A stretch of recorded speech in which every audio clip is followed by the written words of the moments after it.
সুদের ব্যবস্থা করেন। সরি ভাই, ও কোরআনের হাফেজ, মনে হয় 21 না 22 বছরের, 2 চোখ চিরতরে হারাই গেছে, আলো ফিরবে না।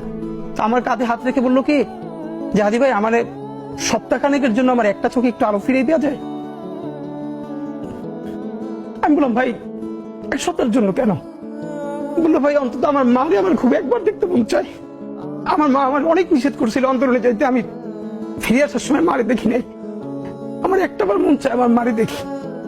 তো যারা হাজার হাজার কোটি টাকা পাচার করে বিদেশ চলে গেছে,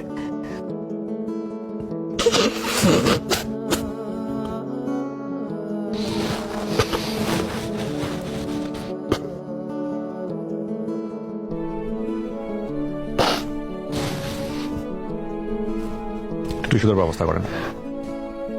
সরি ভাই। Please take your time.